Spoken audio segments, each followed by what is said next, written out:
Les infections, ces maladies transmises par des micro-organismes de l'ordre des bactéries, des virus, des parasites ou des champignons sont un véritable problème de santé publique au Niger. Plus de la moitié des décès au Niger sont dus à ces maladies. Ils constituent de ces faits la plus grande préoccupation du pays en matière de santé. Depuis fin 2020, une maladie infectieuse nouvelle, la COVID-19, a fait son apparition avec un impact sans précédent sur la santé de la population et sur le système de santé de tous les pays. La COVID-19 a remis en question la gestion du risque infectieux au niveau des établissements de soins et l'importance d'une revue en profondeur des mesures de la sécurité des soins en termes d'organisation et de pratiques cliniques. Au Niger, la problématique de l'hygiène hospitalière dans les établissements de santé est un sujet de préoccupation de tous les acteurs de la santé. Les hôpitaux sont l'objet de critiques souvent acerbes, tant l'hygiène dans les services et l'environnement hospitalier dans son ensemble est souvent déplorable. À cet effet, d'ordre sanitaire s'est ajoutée la crise sécuritaire qui sévit dans le pays depuis quelques années. L'intolérance religieuse, le déplacement des populations, la difficulté d'accès à certaines zones engendrent des flambées d'épidémies telles que le choléra, la diphtérie, les méningites, la rougeole et les hépatites. La lutte contre les maladies infectieuses se trouve donc exacerbée par ces facteurs, somme toute nouveaux et complexes.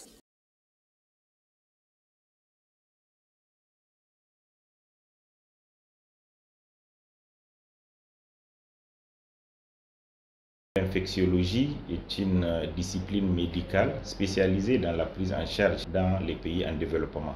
Mais l'appellation infectiologie est à mon sens plus adaptée à l'exercice actuel de la spécialité, confrontée à la prise en charge des infections nouvelles, les infections nosocomiales, l'antibiorésistance, la COVID-19 et bien d'autres encore. Le médecin infectiologue est un médecin clinicien spécialisé dans la prise en charge des affections bactériennes, virales, parasitaires et fongiques, notamment les plus complexes et les plus difficiles à traiter.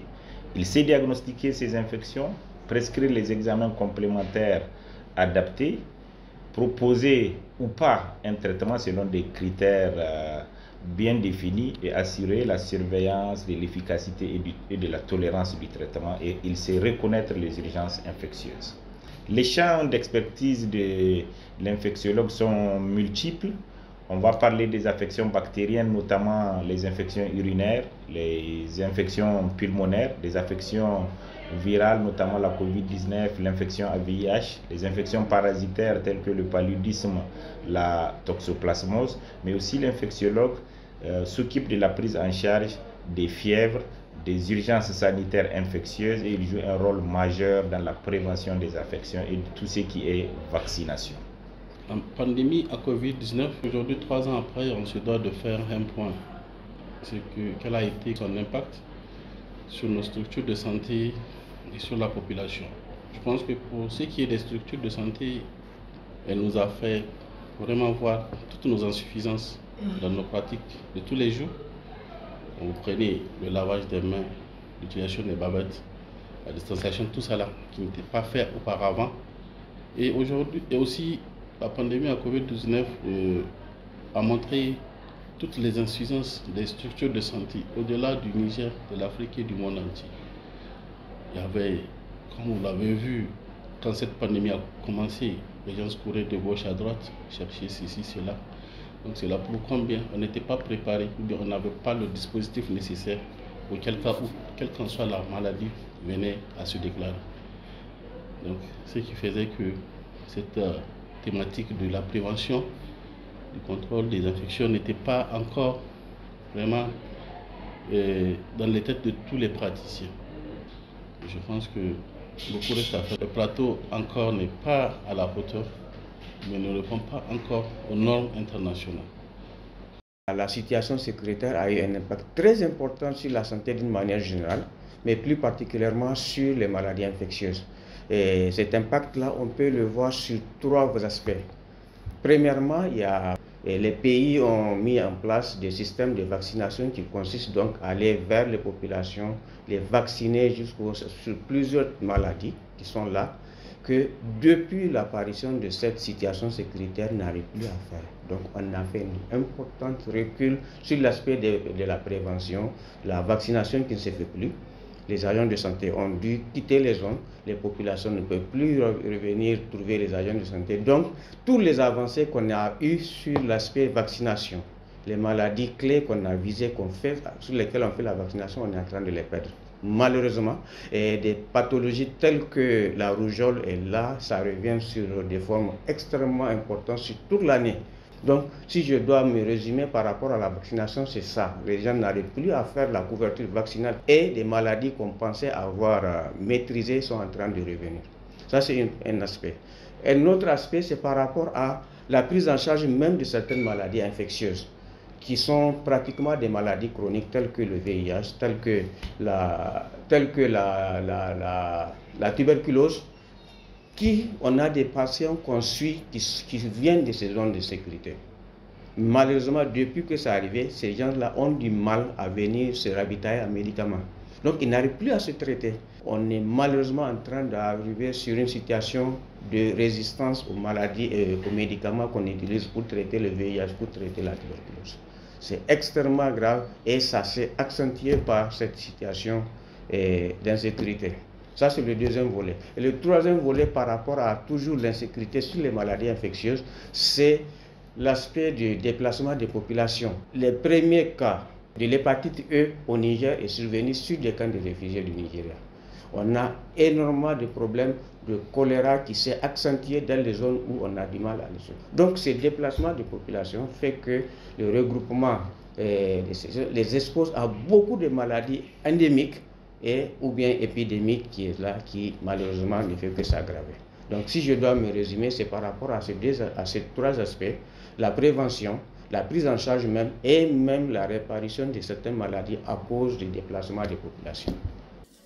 Pour apporter sa contribution à la lutte contre les maladies infectieuses au Niger en particulier et dans tout le Sahel, la Société nigérienne de pathologie infectieuse organise les toutes premières journées d'infectiologie du Niger du 23 au 24 novembre 2023 au Centre international de conférence Mahatma Gandhi.